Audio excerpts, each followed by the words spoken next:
free. You broke my heart, you left me in quarantine. What I'm sorry for is all these wasted days, and all these wasted days here in quarantine. What didn't I do that made you wanna leave me? Like not wear a mask when I started coughing. And my clinic said they won't give me a test. And so we know it's best I stay in quarantine.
Before this night's over.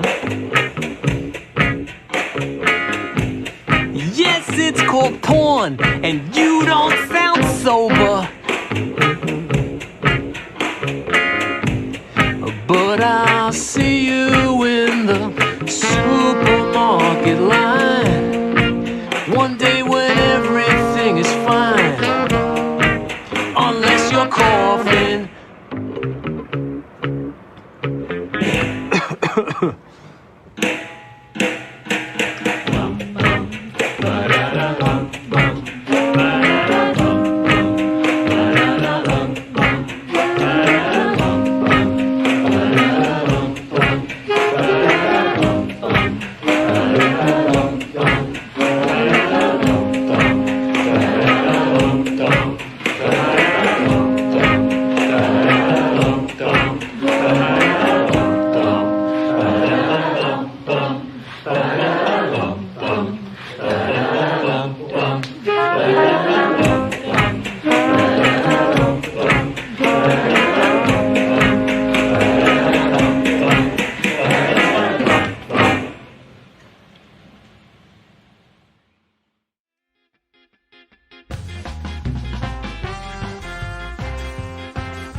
I think you're telling me something. Ladies and gentlemen, good evening, good night, good morning, and good afternoon, wherever you may be.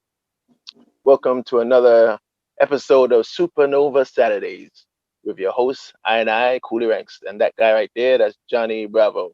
I don't know if you can see him in the picture. John, take yourself off the picture, please, and let me see our special guest. Ah, there he is. Special guest is Dave Hillyard of the Slackers. Wagwan Dave. How you doing, man? I can't see you. Oh, there you go. Because all I'm seeing is Johnny Bravo's face in my face. What's up, man? I don't know. He put it on the screen. It's like he was a special guest today. How you doing today? I'm all right, man. You know, just another day in paradise. It is paradise, isn't it? I don't know. You know, it's always such a loaded question. How are you doing? But you know, we're hanging in there, hustling. I'm trying to keep, you know, everybody's just trying to get together, and you know, when you've been with your family, you know, we've all been quarantined together for 7 months now. You know, it's intense. It's intense, but we're all supporting each other, and Yeah. you know, it's just it you know, I'm in the scheme of things, I'm a lucky guy. So what can I say? That is the truth. That is the truth. You are around loved ones, so you know what can you say, right? You're Exactly. blessed. But in the same time, you're still doing a lot of music. Yeah, just trying to, because you know, sometimes I don't even know. It's like I don't know how to do anything else, like other than make some music. You know, it's like I don't, if I don't do it, I feel terrible. So it's like I need to be doing something. You know. I think you do something all the time because every time I'm here, like, oh, David's here, oh, David's here, David's here. I'm like, damn. I played this track on my car session the other night, and you were on it again. I'm like, how many bands is this dude in? Oh God, you know, It, I love to cameo with the bands. You know. what is it? Egg? What is it? An egg? What he was saying just now? Egg? What? Oh yeah, Easter Egg? egg, Easter egg. You Easter egg all over the place, man. Ooh, I'm saying you're doing a lot of work out here, man, and you're representing yourself tonight because you yourself do a lot of music besides being in the Slackers. You do a lot of side projects. Mm-hmm. Mm-hmm. Like I was reading your bio, and I'm seeing Hepcat, Lynn Adam, Stubborn All Stars, Donkey Show, dude, and I'm sure you can tell me Victor Rice, Skinnerbox, Mm-hmm. uh, Rocksteady 7, San Diego, California. Well, dude, what's going on, man? You know, Huh? it it it's you know, music. It just it gets you. It gets me through the day, and it's something. When you make something that you made, no one can take that away from you once you've done it. You know. This is the truth. It's gone down in history. Yeah. Close the books. Mm-hmm. So when you're doing all of these side projects, do you get a chance to tour on those by yourself with those projects, or I've done some Rock City 7 touring. Me and Larry McDonald, we started Rock City 7 like it was 20 24 years ago. We started it, and we've been touring on and off for years. We've had adventures, you know. Usually during the winter, when I'm not touring with the Slackers, we'd go to like Spain or something, you know. oh, And well, with get out in the yeah, wintertime? Let's go to Spain. yeah, exactly. And it was yeah, I had a lot of good times. But yeah, mostly, you know, it's like we were doing before this all happened. We were doing 100 shows a year with the Slackers, so that took Mm, up a lot a of your lot of time. my time, you know. This new, I don't know if it's a new project for you, but I just heard the record. I just played the record yesterday. What's it called? Hey, Hazard Pay. Oh yeah, It's a with new Alan song. Tabul, right? Yeah, Yeah. Alan Tabul, right? Yeah, he was playing. He played drums with the Slackers in the early 2000s for about 2 years, I think, and Okay. then he he's got Hazard Time or Hazard Pay, and it's he's doing it with John Roy, who I've known. He's a saxophone player from San Diego that I've known since I think we were both like 16 or 17 years old or something, like really Oh, wow. long time ago. You know, Are you so from California originally? yeah, I was born in San Diego and lived there until I was 18, and then lived in LA for a while. That's when I did Hepcat, and Oh, I've been in New York since 1992. you're a New Yorker. Yeah. Because I only know you from New York side. I'm reading the credits. I'm like, how's he flying back and forth like that? Yeah, It makes total sense now. yeah. So with the Slackers, you said you play like 100 shows a year. When did you say the band started? Did it start when you came aboard, or No. The Slackers started in '91. Um, I that's guess the not that first much? three people were like Luis, Marcus, and Vic. They started it around that, and yeah, it's been, you know. So I joined the Slackers in '93. I've been in New York for around a year when And that's I when I came. That's when I came back to yeah. America. Hold on a second. Let me just pop in here. It says you were in Skinnerbox too. How did you move from Skinnerbox to? Well, Skinnerbox, it's like I played on the records. I don't think I was ever official band member. I played on the What You Can Do and What You Can't. And when we did the Ska Mob tour in the late '90s, it was Skinnerbox, the Slackers, and Stubborn All Stars. So I would be the tenor player all night doing 3 sets. It was that was really good for my endurance, man. It's like you do that for a month, and my chops were like massive, because I was playing live like 3 hours a day. So it's like Yeah. you got strong, I bet. And then I'm seeing something here with you did something with Rancid. Yeah. I was touring in Europe with Stubborn All Stars, and we were opening for Rancid, and then Rancid hired the Stubborn All Stars horn section to play with them in Lollapalooza. That was in '96. So, Is this with Jeff too? Jeff did that one too? Jeff, it was me, Jeff, and Al, and Vic was playing keyboards. So it's like, yeah. So we did Lollapalooza '96. So that was like 2 months, and then I played on a couple studio tracks with Rancid too after that. So Getting around.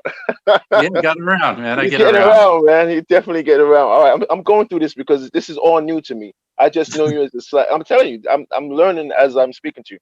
Okay. And then Donkey Show. You were originally with Donkey Show when you was. That was the band I started when I was 16. That was my first, not my first gig, but the first band that I played with on the regular, and the first band I did touring with. Like, we toured the U.S. in 1988. We did a U.S. tour. In 1989, we did a U.S. tour. There was 9 of us, and we got in a cargo van, and it was what it was. So I know you from then. Maybe. I'm telling you that because my experience with Donkey Show was, I believe, I'm not sure if it was San Francisco or San Diego, but I played with you guys at this when I was in the Toasters. Were you at the show that was at the Palomino? It was a big place, big stage. Mm. It was a big stage for me anyway. Yeah, I don't know. They're probably like the Country Club or something. Maybe the Country Club in Reseda or something. It wasn't a country club. It was like an auditorium. No. But they called it the Country Club. Oh, okay. That was the name. That was the name of it. Who was at a country club?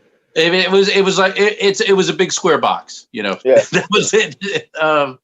Yeah, there was that, or there's so many possibilities. But yeah, that we could have definitely. When did you join the Toasters? Truthfully. Truthfully, 89. Okay, 89. So probably, yeah, one of those Hollywood shows or something, or it's I don't know, Variety Arts Center maybe or something. There's so many possibilities. Listen, I am just the dancer, whatever. I have someone else that keeps the records and the history of it all. That's for you and all the historians. But yeah, it was I definitely remember Donkey Show was a very good band, very energetic band.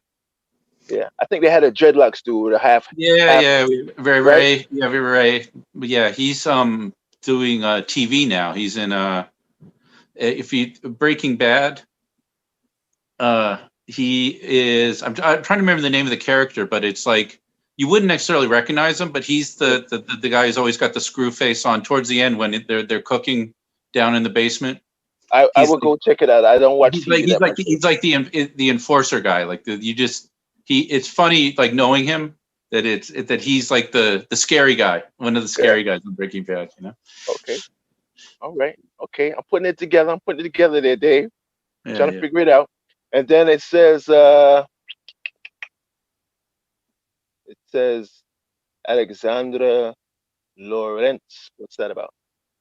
Oh, that was just that was Mitch Goodman's daughter. She is a singer, and I played on her thing as well. Okay. Yeah. Okay. We're gonna come right back. I'm gonna take a look at some of your videos because we got a couple of videos too, and then I'm gonna field some questions, and then we'll come back again, field some questions, then we'll come back. All right. Mm-hmm. Hang tight, Johnny Bo. Please bring me a video, please.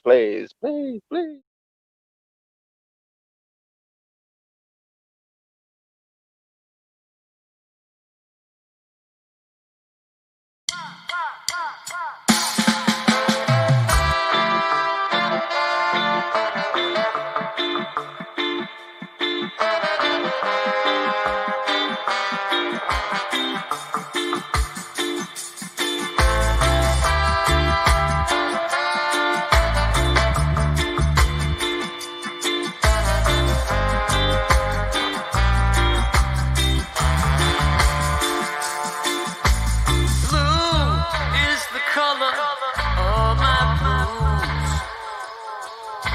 Every day I think of you. Blue is the color of my blues. Every day I live without you.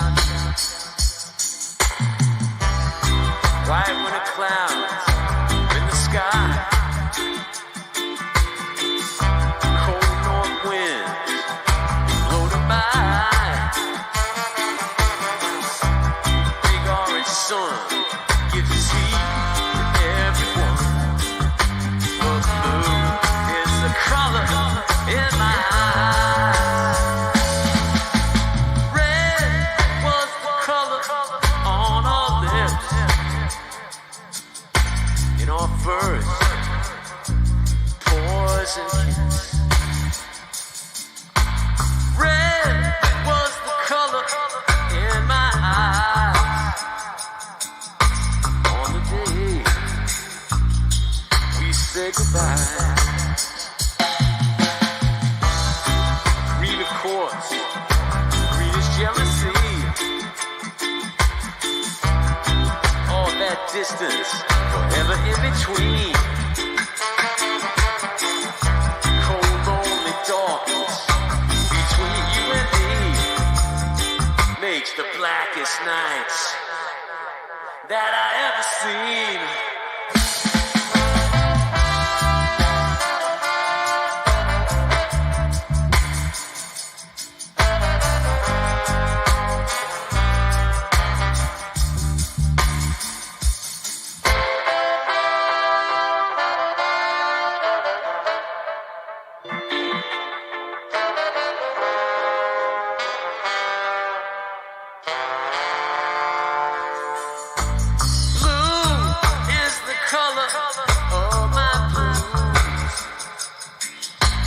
Every day I think of you.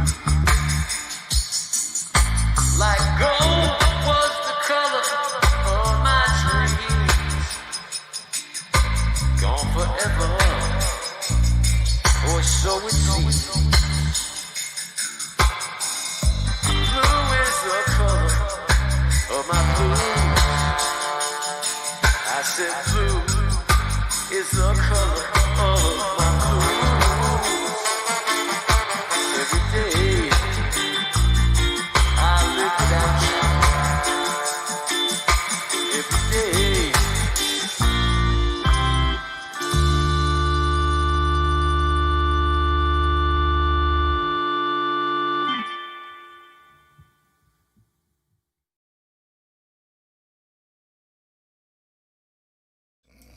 You're just killing me with that, man. Are we back? Yep. I only see your face again. Let me get you that thing. Oh, there we go. Live and direct, ladies and gentlemen. Welcome back. We are here again on Saturday night, Supernova Saturday nights with the special guest Dave Hillyard. We just finished having a wonderful conversation off air. Let's see if we can bring it back. You see that? Now it's, yeah, you got to get it. It's the magic, though. It's the magic. It's the magic. I just noticed that he did a record for this record label in Spain, which I met them once when I was on tour with the Toasters. I'm heading out of town, and this guy just like he's the owner of the record label. It's called Brixton Records, and he's like, "Yo, I need you to come and do this song right now." I'm like, "Yo, dude, I'm leaving right now." The dude kidnaps me, man. He's like, "Poof," and puts me in his car. He's on the way out of town, and then everyone's like following him behind. You know, he opens up the booth, boom, go, and turns on the track. I'm like, all right, let's go. And he's like, yeah, blah, and I get out. So I'm like, these are the moments, right? We were talking. These are the moments when you just have to let go and let the genius part of you carry on what you do. Yeah, you gotta surrender. You gotta surrender, and it's hard to get to that point of surrendering. You know, where you can just let it happen. Because I've had days where it's like I listen back to it and it's like, man, I didn't even know what key that was. I didn't know what was going on, but somehow when I listened back to it, I was like, whoa, well, that works. Yeah, because there's this inner confidence in us that we don't really tap into, or acknowledge that we're tapping into it. You know, so you get to that point where, like I was saying before, like I do 3 songs on a set, and I'm like, you're starting to feel yourself like, oh, and then when you start to acknowledge that you're really killing it, you hear, Yeah. Exactly.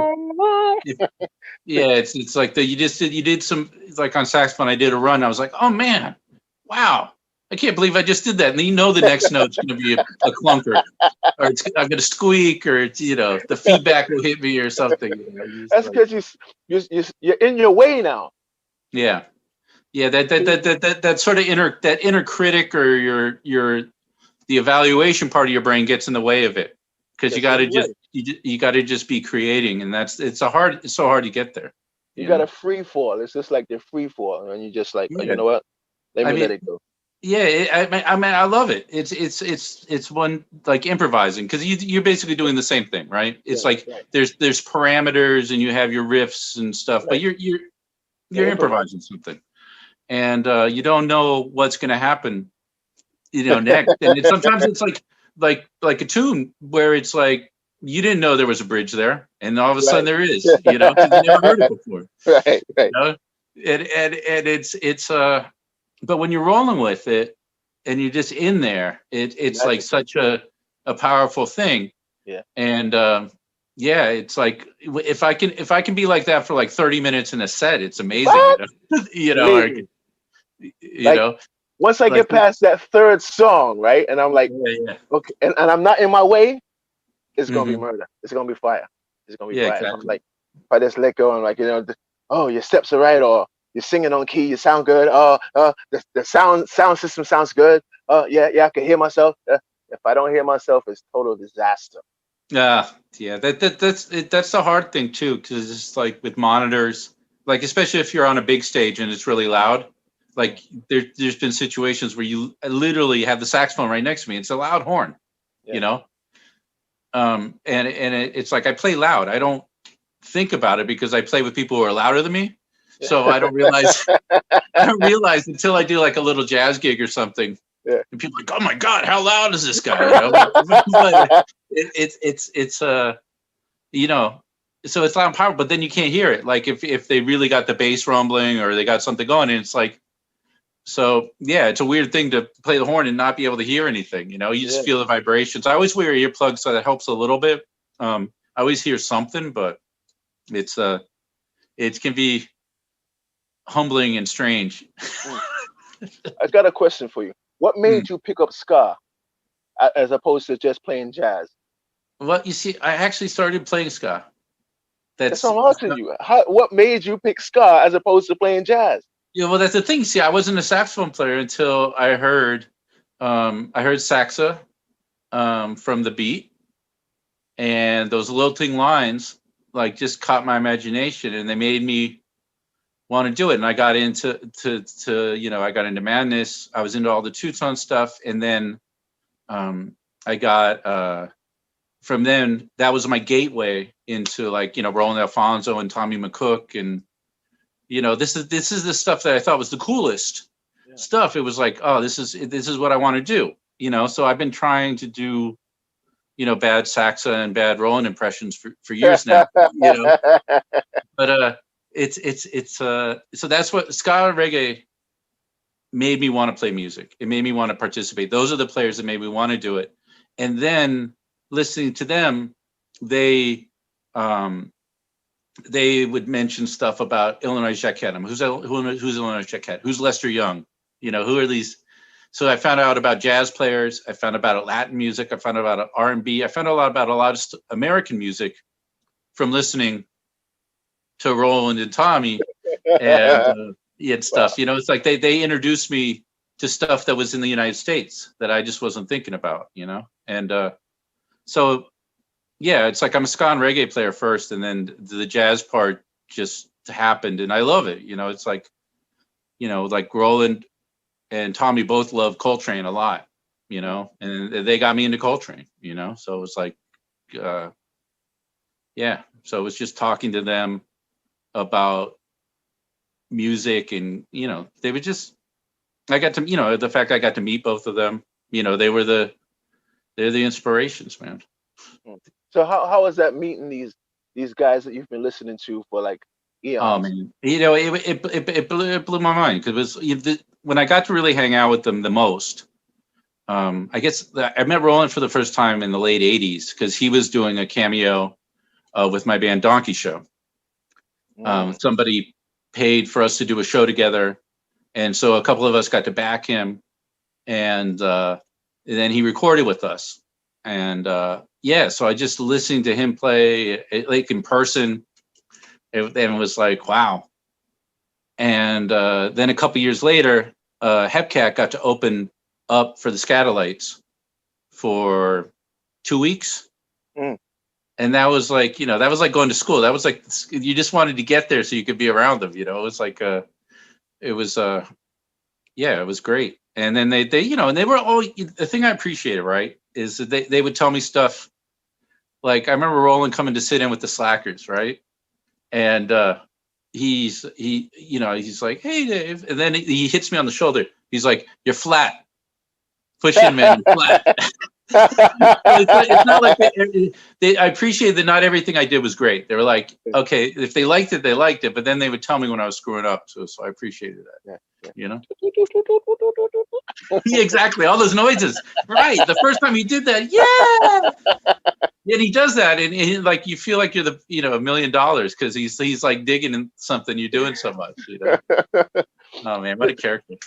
We're talking about Roland Alfonso, and we're talking about Tommy McCook of the Scatolites, ladies and gentlemen, in case you're not privy to who we're talking about. Yeah. The No, legends of the fathers of ska music. So we're talking about Dave's experience with these people here. Yeah, it was with Hepcat, like opening for the Skylights for 2 weeks, and that was just like, okay, so this is like what to aspire to as a musician, and people who are craftsmen too and take it seriously, and they're not, they're really playing from the heart. So it's music from the heart. It's accessible, but they're also not dumbing down what they do either, Like if there's some jazzy chord in there, there's a jazzy chord in there because it works, I'm not going to cut you for a second. I am going to cut you. We'll come back. But okay. There's a bunch of questions here for you. So I want to get to some of the questions before people get upset and say, yeah, you didn't answer the question. Okay. John, can you read some of those questions off for Dave, please? All right. First question from Matt Hirth. I'd like to know if Dave is into the Plague Doctor moniker he got with his unique mask style. Yes, I am. I'm actually going to wear the plague mask. I don't know if you've seen it, Coolie, but I have this mask so I can play saxophone with a mask on. Okay. A friend of mine, he was doing couture before this, and then he started making masks. And we were talking about it because I was like, look, I got some saxophone performances coming up where I'm going to have to be playing with other people. And I don't want to be shooting COVID, all over everybody. And so he figured out a mask that's, fits over my head. And so I look like the Plague Doctor. It's kind of like I have a little beak that goes over the mouthpiece of the saxophone. There's a zipper. It's very efficient. But, it's like, maybe I'll just wear that all the time, when I go outside. It just it's gotten comfortable. It feels, the weird thing is I've played with it so much that I feel weird now when I'm not wearing the mask. Batman is revealed. Yeah, exactly. If there's a way that you can go out on this road and play music, I'm all for it. You know what I mean? Yeah. Well, just wanted to be responsible about it too, because it's like especially, people are just figuring out how horns and COVID work, and it's not like there's been a lot of research, but they're just figuring out like what affects it and stuff. Yeah. And I didn't want to get somebody sick or hurt somebody. And also for that matter, for my own safety, it's like I'm taking these big breaths. If you watch me play with the mask, it's like like puffing because I'm breathing in there, So it's like I just wanted, and also just to figure out something, I wanted to, because we can figure stuff out, when we put our mind to it, we can figure out safe ways to do things, but you have to put your mind to it. We can't just assume, I'm going to do it the old way and it's going to work in these times, We have to adapt, but keep the art art and the integrity of the art. Exactly. Give me another question there, Johnny. Hold on there, Dave. East Coast versus West Coast ska. Do you have a preference? Oh, good God, yeah, come on. This isn't this is so like some '90s hip hop thing. I get it. It's I got so many friends in both places, and I don't even think, for me personally, because I played a bunch with musicians from the West Coast and the East Coast, that it's really that different. I think the West Coast musicians were probably more rehearsed, in that we practice more. And the East Coast, there's like, oh, we got the gig, so we're going to get it together for the gig, and there's, you know what I'm talking about? Yes, I do. but it's its own pressure, because then the pressure's on you to get your stuff right on your own. You know what I mean? You better be on time. You better get it right. You got to get it right, and you don't got a million. You don't got a week to sit there and really practice that song. So you got to get it right quick. Yep, and you better know your shit. Come into rehearsal knowing your shit. Yeah, exactly. But that's also the East Coast was the first time I had people like sing parts at me and expect you to get it right, like right away. And if you're still fumbling around, everyone's kind of like. That's how I write the songs. Oh, okay. Bass. Right. Woo! Yeah. Another question there, Jetty. Oh, sorry. Go on. No, it's not good. Yeah. That was very politically correct. That was a good answer. I mean, it's the truth. I mean, I've seen, not playing not playing as a musician, but I see what goes into it with these guys. It's a show, and it's like your legs are coordinated, your arms are coordinated, your head move is coordinated, the horn movement here is coordinated. It's a lot of, I see a lot of effort going into what they do to produce a show. Yeah, I think the West Coast. This is a generalization too, but I think the West Coast bands tend to be better rehearsed, better, or the set is better organized, and all that kind of stuff. But the East Coast, it's more the spontaneity. It's kind of. They're like, what tune comes next? I'm like, that tune over there. Put up that one right there. Put up that. Exactly. Let's wing it. What's up? Call it out. Da da da da. Yeah, exactly. And but it makes you ready. Yeah. It makes you battle ready. You know what I mean? Mm-hmm. Like you can throw a curveball and we're ready to take it. No, I used to go to jazz jam sessions, for that reason too. It's just learning, being in difficult situations where and some and of course, you've probably been in that room too, where the other musicians aren't necessarily friendly to you or disposed to you, or they're just like, who is this guy? Why is he getting on the stage? Yeah. And when's he getting off? Yeah. So it's like one of the things I learned, like some of the jazz players that I hung out with, like Roy Campbell, he was always good at raising up the band. But he's even like a drummer who it's like somehow he made the band click together because he was directing it and conducting it with his playing. And if like you can do that with a band of people you never met, that's a great thing, That's a talent, yeah. Yeah. John, what else do we have there? Alan Thibault says, out of all the legends you've shared the stage with, which performance was most memorable and why? Oh boy. Come on, Alan. It's a tough one. I don't know, man. I've been lucky that I've gotten to play with as many people as I have. I mean, I was just thinking one of the ones that was relatively recently, I guess it was about 5 years ago, I got to play with Derek Morgan, and playing all those old ska tunes was really great. I felt I'd been preparing for that gig, playing, because it's 60s ska, and you're playing like early to mid 60s ska. The saxophone player is like the lead guitar player. Like I'm soloing all over the place, and it's like I felt I've been preparing for that gig for decades, all your life. Yeah. Here we go. Here's David. Exactly. Okay. Any more there, Johnny? We got Tim Receiver. Oh. Any chance you will join Hepcat on stage at Supernova 2021? it's not impossible. I mean, I did sit in with them in what was it? The Victoria Scott Festival. But yeah, I mean, when we're hanging out, things do happen. Alex Desire has been known to jump on stage and sing with the Slackers, and we had Greg Lee once or twice too. So the jamming possibilities, the spontaneity, when we're all in the same room. I mean, Coolie set in too, for that matter. So it's when we're all in the same when we're all in the same area, good things can happen.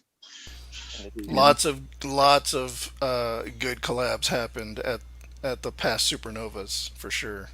Yeah. Do I shout out? I think I should shout out this guy, like just as we were talking about them. They've got a show coming up on. But they think October 30th. They're doing a live stream. That's right. So yeah, you got to support that one. You got to support that one for sure. I think I think Supernova is doing a collaboration with them. Johnny, you want to talk a little bit about that? You got that on lock or no? Well, I know that. I know that Supernova is like, I guess, sponsoring. So a piece of that ticket price helps the 2021 Supernova International Ska Festival as well. Super Nash? Super blah. I like Super Nash. Super Nash Nova. That's kind of like some street slang. Super Nash. Yeah, it was like Super Nash. There you go. We're gonna come right back. We're gonna watch some more videos, ladies and gentlemen. Line up your questions. I see one coming from Rachel. We're gonna get to you when we come right back. Watch another video. Line your questions up, and we'll be right back with Dave Hillyard of the Slackers.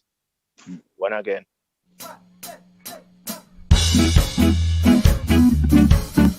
Why, hello out there. I said hello. We are the Slackers. We're playing from our secret location in the tri-state area. We're happy that you all could join us. You guys ready to dance to the Slackers? Are you ready to dance to the Slackers? All right. 1, I'm ready. 2, 1, 2.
Try to ease the pain.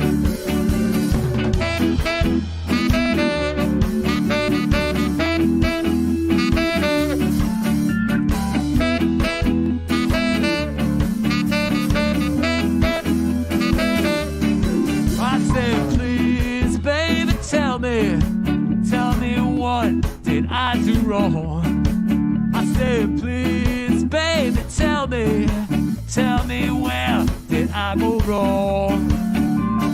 Loving you, it don't have to turn out bad. Still we both sit home alone, just feeling oh so sad. Give her everything I got, now she finds somebody new, and I drag myself to sleep. Yeah, but baby, I'm dreaming of loving you.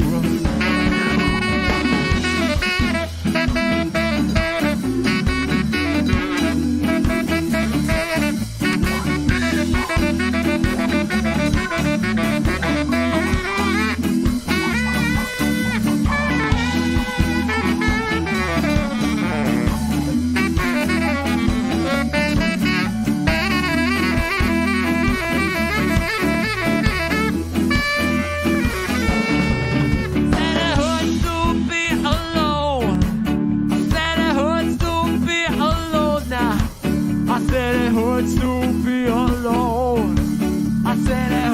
hurts to be alone. That it hurts, it hurts, it hurts, it hurts, it hurts to be alone. That it hurts, baby. Don't you know that it hurts to be alone?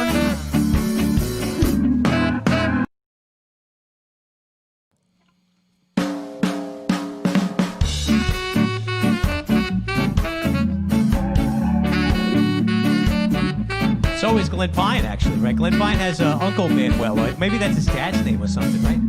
I forget. Glenn, where are you? I will, my friend. I will. I will, my friend. I will.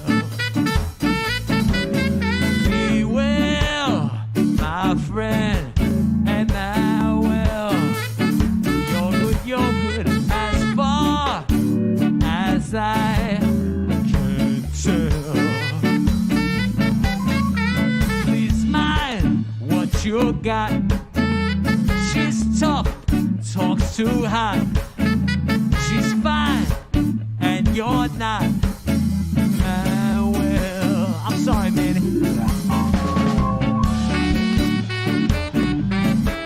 Well, all right.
Tell you that I'm the man who fight for the right, not for the wrong.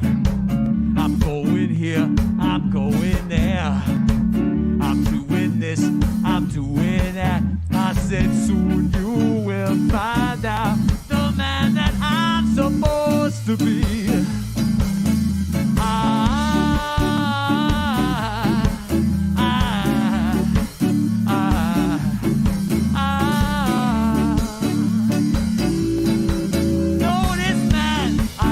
Trouble no man, I never trouble no man, I never trouble no man. And if you should trouble this man, get the bomb bomb, say what the bomb bomb, oh what a bomb bomb. Come on, sing this one for Toots, sing this one for Toots, say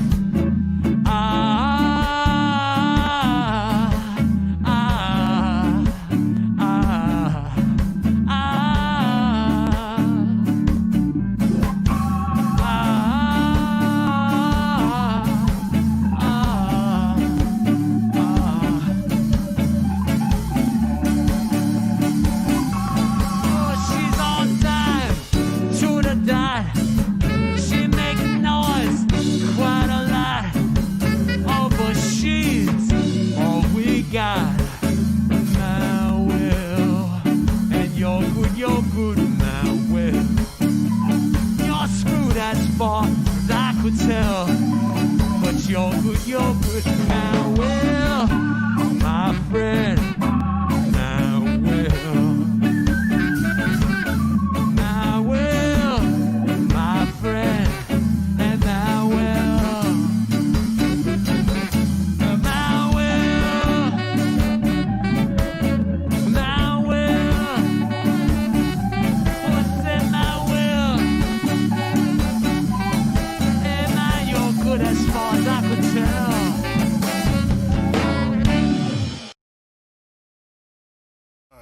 All that is made for TV conversation. Ladies and gentlemen, welcome back. We are here with Dave Hillyard of the Slackers as he enjoys a nice fruity glass of wine. Exactly. Yeah, we are here. We are here. We were talking about the state of touring and COVID in these times. What's your thoughts on that, Dave? Oh man, it's just not happening for a long, long time. I mean, it's just it hurts me, because it's what I've done for, probably most of my life at this point. Has been it was funny, like we're talking. A friend of mine, we were Zoom calling with a friend of me and the family today. We were talking about, wow, it's like, I never have been this home this much ever. They were laughing. It's like, yeah, it's so weird. See, have you all the time? But I don't think watching the clock. Yeah, exactly. I don't think it's going to come back anytime soon. And then we're going to have all the problems because once people can play again, then all the places are going to be like, well, we can't really pay you. Remember COVID? We got to make some money back. And so then it will be all a glut of bands, and there'll be financial issues, and it's going to take a long time for it to come back, to sort it out. And it kills me because it's like what I love to do, but it is what it is. I was saying that before that I see busking going to be a great thing again. Yeah, because I've seen Vic go out and do like a solo tour. Yeah. I did it. I've done it. I did it at a friend's bar. I was just on the patio, because in New York you can't do ticketed shows now. Right, they have those regulations, so music has to be incidental. So it's like, oh, you came in the patio, and there just so happens a saxophone player just wandered in. It's like wildlife or something. A wandering saxophone player just happened to. Don't scare him. Run off. He's in the corner. Don't feed him. Exactly. Don't feed him. You're right. So it's like I'm gonna. So I'm playing. And it was fun. So I did solo shows like that, and that was like busking at a friend's venue. But it's like they have a big patio, so it's like, and the most they can have in that patio is like 10 people. Right, but you guys did a tour though, right? Not a tour, but you guys did a show the other day, which was outside. Yeah, we did. We had we made friends. We did a private party for somebody, and they liked having us there so much. They said, hey, if you want to do a show in our backyard, you can arrange it. But, so then it's like we're talking about 30 people, right? Yeah. We can have 30 people there. And it's like the amount of thought, like, okay, got to make sure that it's not a super spreader event. Got to make sure the tables are apart. We got to, what you have to like sort of game plan. Okay, everyone's got to be assigned a table, because it's like you watch other people's shows that have gone wrong. It's often when there's no assigned seating, I see. Or that they can just wander up to the front of the stage. Like that's like a lot of the stuff where people end up being on TV, or they end up getting Cuomo yelling or screaming at them. It's because they didn't make sure people were in their zones and, and spread out. So it's like having a table, having it spread out. So, I mean, it's nice. It's kind of like a supper club kind of feel. Yeah. And it was, it was outdoors, and it was cool, and it was nice. And I knew about 2/3 of the people, that were there. Okay. It's a little self-selective when you're talking about such a small show, $100 tickets, bro. $100 tickets. That's how it goes. Yeah, but that's what it was like. Yeah, the thing is, the tickets have to be expensive, and you feel guilty about it to a certain extent. Yeah. But then it's like, well, it's like the days of the $10 general admission are probably gone for a long, long time, unless you got a big bank account from some other source, or you don't care about the money, because you got a day job that pays you well or something. From the musician point of view, it's like, we're going to have to charge a lot. And the live stream is the general admission now. That's the general admission, because there's probably going to be people who can't go to shows for a long, long time, even if it opens up, because they got conditions and and so on. So they're probably going to be watching live streams for a while, you know? Yeah. Is this the third song? What? Didn't mean to bum you out, man. Didn't mean to bum you out. Is this the thing? Anyway, so hold on. We got a bunch of questions. Let's get back into the questions. Johnny, let me get some questions for you. Rachel. Thank you, sir. Rachel Rowe. Rachel Rowe. Is there any artist you haven't yet played with that you'd like to? Ooh. God. Okay, I gotta think. It's like, oh yes, there must be, and of course my brain goes completely blank on that. Let me throw a name at you, and maybe you've played with them already. Stranger Cole. I play with Stranger Cole. Oh, all right, okay. Dandy Livingston. Dandy Livingston, I would love to play with Dandy Livingston. I love to play the Message Shurudi version with the saxophone on it. That would be amazing, you know. I'd love to be that guy. What about Pauline Black? That'd be cool. Yeah, for sure. I mean, she does the selector doesn't have too many horn parts, though. You know, no, they're not a horn band. No, they're not a horn band. I mean, they're good. That's the thing. It's like I love the specials in the selector. It just wouldn't be a hell of a lot of work for me. Yeah. Let me see. I'm trying to think of like Dave Wakeland.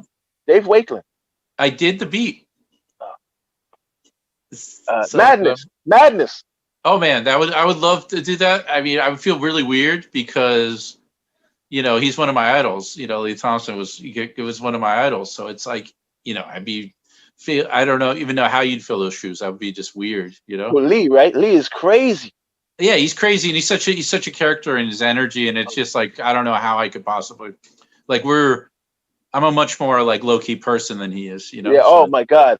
When I used to go back to England, my friend played in his band. He had this band called the Nutty Boys, and we went to this I guess it was an air hangar or a factory. I'm not sure, but there's these railings. I swear this place was like 20 feet high. He was scaling it and playing his thing because he had this thing around his neck, So he's scaling and he's playing his saxophone like a maniac. Oh, that dude is insane.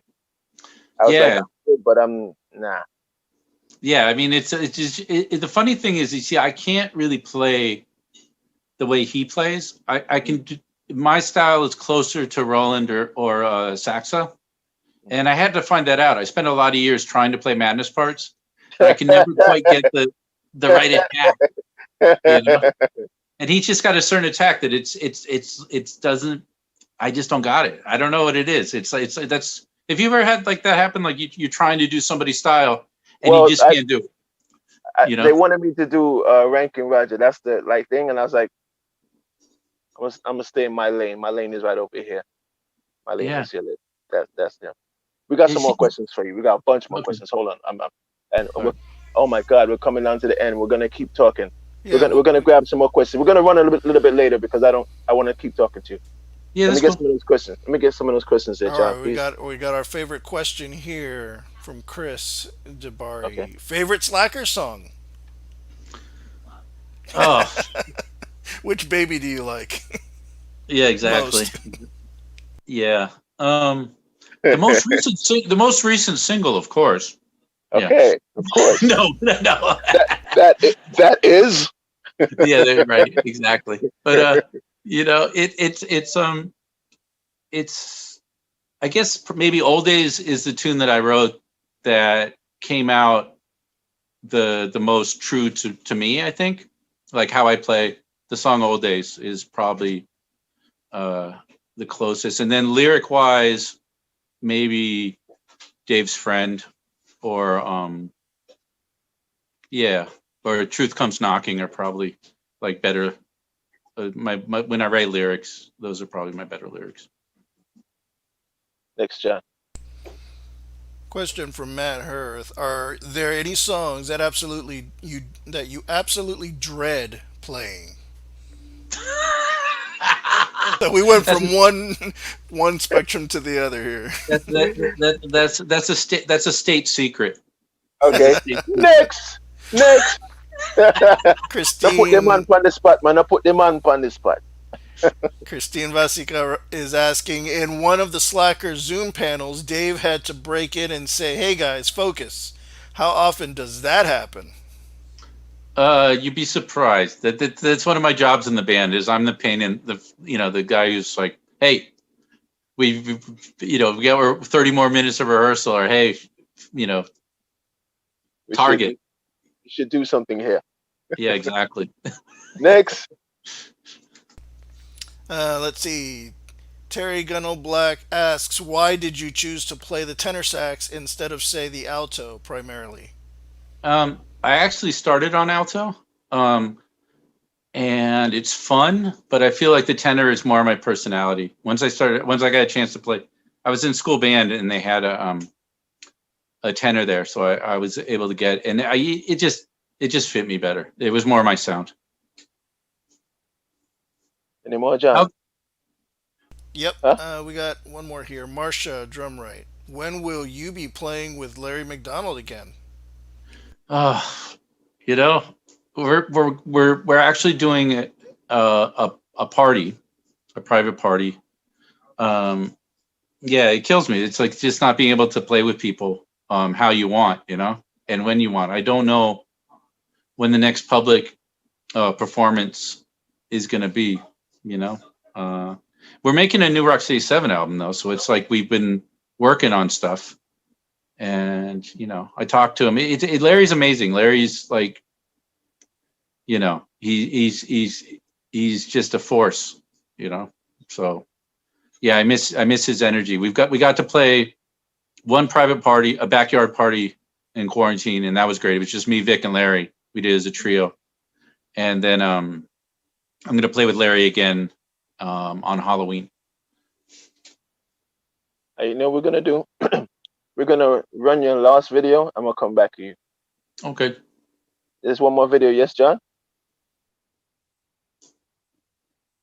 Oh! That's it. Okay, so we're going to say goodnight to you then, Dave. I thought I was dragging.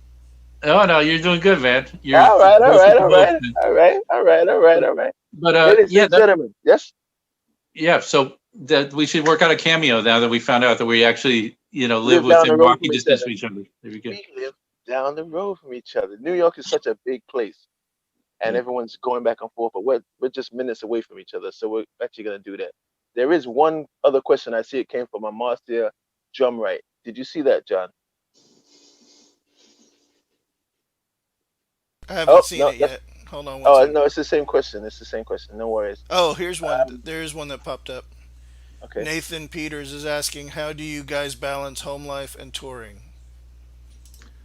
Well, right now the balance has been in favor of home life.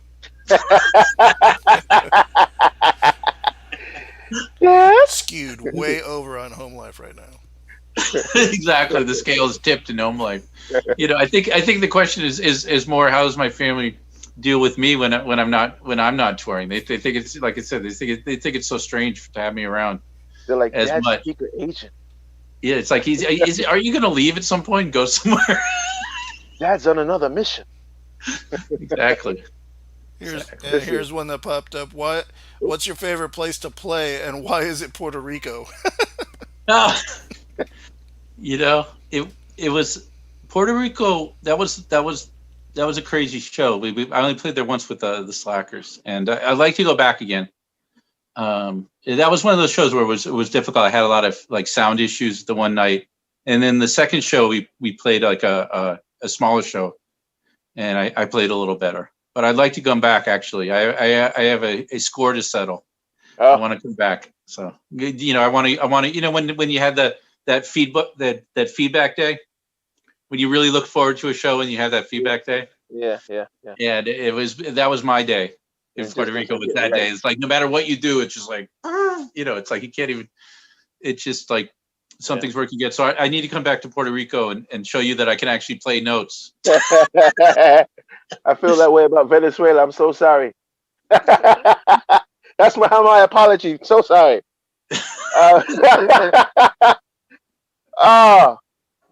You want to shout out anybody while we're here? Oh man, just thanks for you guys for hosting me, and shout out to all the the people that have supported the Slackers and the other musicians, really the community. Getting support from the community has meant a lot to us, and really keeps us going. And just keeping, just keep it on, and we just got to soldier through it. And if we stick together, we can get through this. Indeed. Thank you. Oh yeah, and vote out Trump on November 3rd. That'll make everything else come together. Ladies and gentlemen, that has been Dave Hillyard from the Slackers, representing the Slackers of, you said 1992. They've been around. 91. Yeah. Do the math, bro. Do the math. Yeah, next year will be our 30th anniversary tour. If I'm hoping. That's it. Ladies and gentlemen, this has been Supernova Saturdays with our special guest, Dave Hillyard of the Slackers, and of course our sound engineer and our producer at the back there, Johnny E. Bravo, wearing my pilfer shirt. I love that. Anyway, we are saying good night, and we see you guys next week. I'm not sure if we're on next week. We're taking a break. Oh, that's it. This is the last show of the year. Yep. Oh, that's it. This is the last show of the year. You can check us out, I guess, in 2021. You can check myself out in Car Sessions 2035, spinning the latest joints of those who you know, those who you don't know. Check us out Fridays, 2:30 on Car Sessions 2035, at 2:30 on Fridays. Until next year, 2021, this is Supernova Saturdays, signing out. Saying thank you, peace be with you. Yes, thank man. you to Tim. Thank you to April. Thank you to Johnny Bravo. Thank you to you, the viewers. And thank you for our guest here, Dave Hillyard, as he closes out the season. Wow. All right, man. All right, man. You be good, man. Well, as a matter of fact, I'm going to send you my phone number. Yes. We'll be in touch. We'll be in touch. You can also use the Facebook, I think, the Messenger if we wanted to. Yeah, it would. Okay, man. Good night, cool. ladies and gentlemen. Good night. Good night, all. Peace.